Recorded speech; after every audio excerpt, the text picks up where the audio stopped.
Berikutnya kemudian kita perlu tahu juga, pada dasarnya perlombaan-perlombaan itu kemudian diperbolehkan, itu sebenarnya dalilnya di mana? Dalilnya apa? Yang perlu kita ketahui sebagaimana yang telah disampaikan oleh para ulama, dalil mendasar tentang musabaqah itu adalah salah satu firman Allah Ta'ala dalam ayat suci Al-Quran, yang mana Allah Ta'ala menyatakan wa'iddu lahum mastata'tum min quwwah, dan a'iddu lahum.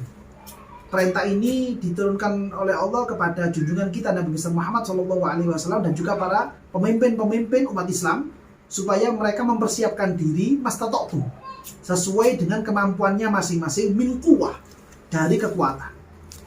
Rasulullah SAW mentafsiri lafaz quwwah dalam ayat tersebut dengan romyu, dengan memanah. Sehingga dalam kegiatan yang sekiranya itu menopang untuk i'zazul Islam, untuk memuliakan agama Islam, maka ini semuanya sangat dianjurkan oleh syariat kita, syariatnya Rasulullah SAW. Sehingga pada dasarnya semua hal, semua kegiatan, semua perlombaan yang sekiranya perlombaan ini bisa mendukung tentang skill para orang-orang masyarakat muslimin dalam hal jihad, maka ini semuanya menjadi kegiatan yang sangat dianjurkan, bahkan dikatakan hukumnya adalah sunnah. Makanya di dalam kitab Iqna beliau menyatakan wal musabaqatu asyamilatu lil munadhalati sunnatun lirijal al muslimin biqasdil jihad bil ijma'. Semua perlombaan yang mana dalam perlombaan itu adalah arahnya mendukung kepada jihad atau mendukung kepada kemampuan skill peserta jihadnya, maka ini semuanya hukumnya sunnah bagi para laki-laki dari kalangan umat Islam, sebagaimana berdasarkan firman Allah Ta'ala yang tadi sudah saya sampaikan, wa'iddu lahum mastata'tum min quwwah. Sehingga perlombaan ini seakan-akan menjadi wasilah, menjadi perantara untuk menuju kepada satu maqasid, yang mana maqasid tadi itu tujuannya ini adalah yaitu mempersiapkan diri dalam masalah jihad. Ini bentuk perlombaan yang dihukumi sunnah. Apakah itu misalkan lomba menembak, lomba memanah, atau lomba berenang supaya dia bisa bertahan dalam air, lomba berlari, lomba ketangkasan, dan lain sebagainya, yang penting arahnya kepada jihad, maka ini semuanya dihukumnya adalah sunnah, bahkan bisa menjadi wajib atau fardu kifayah. Adapun sekiranya lomba-lomba yang tidak ada sangkut pautnya dengan jihad, maka pada dasarnya hukumnya adalah mubah, tidak ada pahalanya dan juga tidak ada dosanya. Pada dasarnya hukumnya adalah mubah.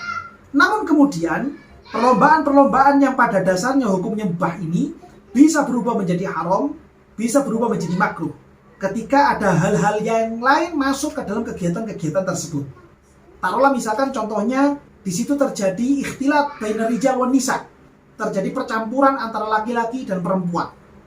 Di situ terjadi saling memandang, pandangan antara laki-laki ajnabi dengan perempuan-perempuan ajnabiyah, yaitu laki-laki perempuan yang tidak ada hubungan mahram di dalamnya. Mereka saling memandang, bahkan mungkin mohon maaf sampai melihat bagaimana bentuk postur tubuh dari lawan jenis tersebut. Maka ini merupakan hal-hal yang diharamkan oleh Allah Ta'ala dan masuk dalam kegiatan ini, sehingga kegiatan lomba itu menjadi media untuk terjadinya kemungkaran-kemungkaran dalam hal memandang dan juga kumpulnya laki-laki dengan perempuan. Dan ini semuanya hukumnya adalah tidak boleh dan tidak diridhoi oleh Allah Subhanahu wa Ta'ala. Atau bahkan yang lebih parah daripada itu, ketika pengadaan perlombaan-perlombaan ini, kegiatan-kegiatan tersebut berimbas kepada sikap meninggalkan sholat. Sholat zuhurnya menjadi terlalaikan, asarnya juga terlalaikan, maghribnya bahkan sampai isyaknya juga terlalaikan, maka kegiatan perlombaan ini seakan-akan menjadi media, menjadi sarana untuk meninggalkan kewajiban sholat 5 waktu. Sehingga perlombaan-perlombaan seperti ini hukumnya adalah tidak boleh, hukumnya adalah haram, dan itu tidak diridhoi oleh Allah Subhanahu wa Ta'ala. Lalu bagaimana kemudian seandainya ada peserta, yang mana peserta ini sebenarnya dia tidak ikut-ikutan melakukan hal-hal yang diharamkan oleh Allah. Dia berupaya tetap menutup aurat dengan menggunakan pakaian yang sesuai dengan aturan syariat. dan kemudian juga tidak ikut akad-akad yang sebagaimana telah saya bahas pada video sebelumnya, akad-akad yang di situ ada nuansa kimar, ada nuansa judinya, dan dia juga berupaya untuk menahan atau menjaga pandangannya kepada mereka orang-orang yang lawan jenisnya dan lain sebagainya, waktunya sholat tetap sholat dan seterusnya. Apakah kemudian orang seperti ini masuk dalam kategori ar-ridho bil maksiyah? Ada bentuk kerelaan kepada suatu perbuatan maksiat. Maka tergantung dengan kondisinya masing-masing.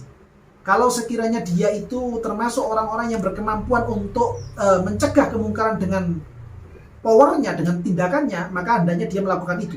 Tapi kalau tidak mampu, maka hendaknya dia melakukan keingkaran, perbuatan tidak setuju kepada kemaksiatan itu dengan lesannya. Kalau dia tidak mampu, maka minimal dia ingkar, dia tidak setuju, tidak ridho dengan hatinya.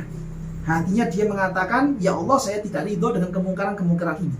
Namun kemudian jauh lebih baik kalau misalkan kegiatannya modelnya itu adalah dengan kemaksiatan, maka kita berupaya menjauh, itu lebih selamat bagi kita semuanya.